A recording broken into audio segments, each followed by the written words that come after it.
All right, guys, have the Cowboys close the gap versus the Philadelphia Eagles in the NFC East.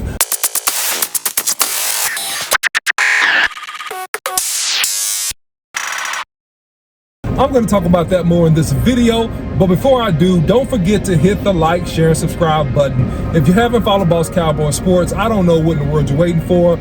Follow, like, subscribe, and comment as well. All right, guys, you can follow me, the OC100, on Twitter. So, with this year's draft and the offseason so far, have the Cowboys actually closed the gap between us and the Philadelphia Eagles. Okay, so we saw the Philadelphia Eagles get Jalen Carter with the first pick in the draft, right? We saw that take place. We saw them add numerous picks in this year's draft. So they had a pretty strong draft. And if I'm just grading the draft by itself, I would say that the Eagles had a better draft than the Dallas Cowboys. I'm going to tell you that straight out the gate. But there's some key things with this. The Philadelphia Eagles lost their stud defensive tackle, Hargrave, to the San Francisco 49ers. They also have an aging Fletcher Cox playing defensive tackle. In addition to that, they lost their stud young running back, Miles Sanders, and several other people in terms of the depth chart.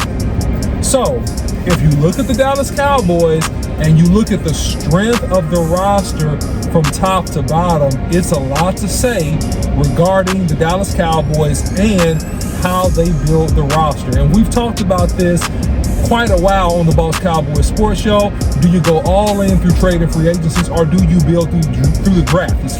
So the Dallas Cowboys have been known to build through the draft. Now, it's been a little bit of ebbs and flows in terms of which way do you go with these scenarios. But what you will notice is that the Dallas Cowboys, they don't boom or bust, right? They consistently are competitive in the NFC East. We saw teams go all in with free agency. We saw teams go all in with trade deals and bringing in veteran free agents. We saw this a couple years back with the Los Angeles Rams. They went all in. Odell Beckham, a myriad of other people, Von Miller, they signed him, several other people trying to go for that championship. And guess what? It actually worked. They actually won the championship.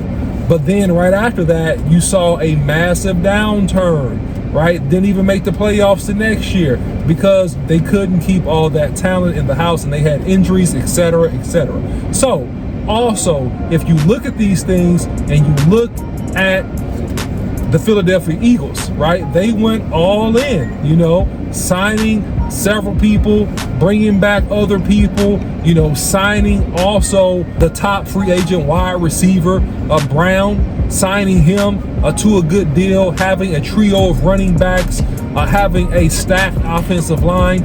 They went all in. And so that worked to a degree. The Philadelphia Eagles made it to the Super Bowl, but they lost in the Super Bowl. Womp, womp, womp. They lost.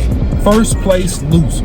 All right, so now the Philadelphia Eagles, in my opinion, they had to have a strong draft. And they did have a strong draft.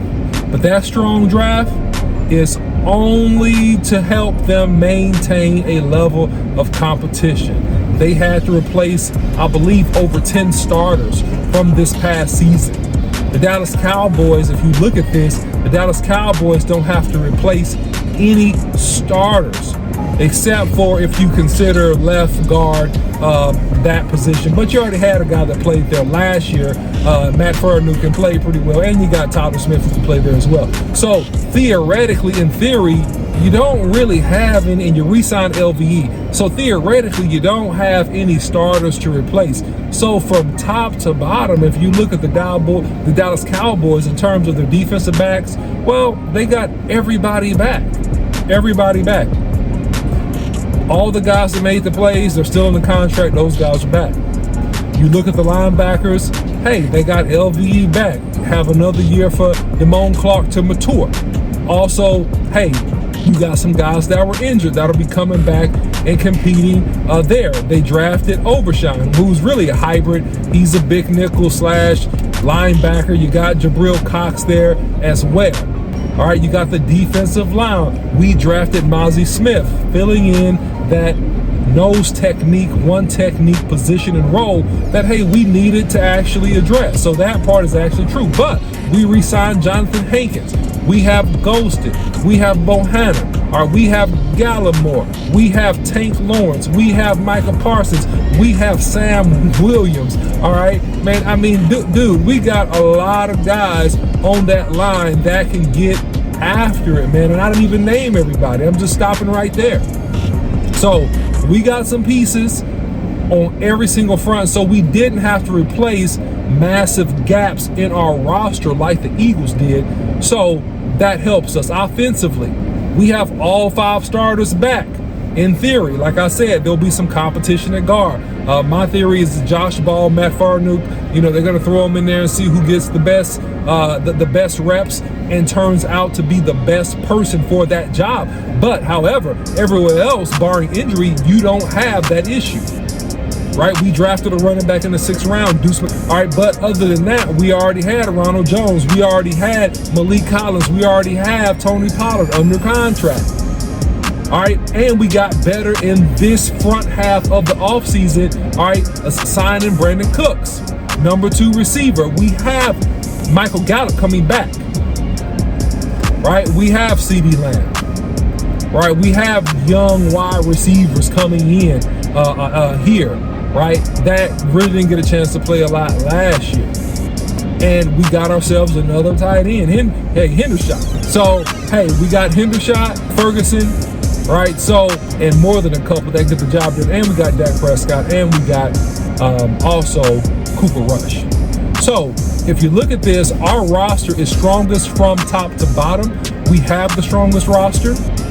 We've always had the strongest roster, and we maintain that. Now, we filled in some gaps there. So, are we closing the gap with the Philadelphia Eagles? I think we surpassed them. I think we have a better roster top to bottom than the Eagles. And the Eagles better be careful because they will get that work this year. I guarantee you that. They better be real careful. They better hope that Jalen plays like an MVP, because if he doesn't, these boys will get cooked. They will get cooked like a turkey on Thanksgiving. So, hey guys, that's my thought. We got the best roster in the NFC East. That's my opinion on the matter. There is no gap. We have the best roster above the Eagles, even those guys. All right, so let me know your thoughts below. Follow Boss Cowboy Sports on YouTube, Instagram, Facebook, and Twitter. You can follow me, the OC100, on Twitter. And until next time, salute.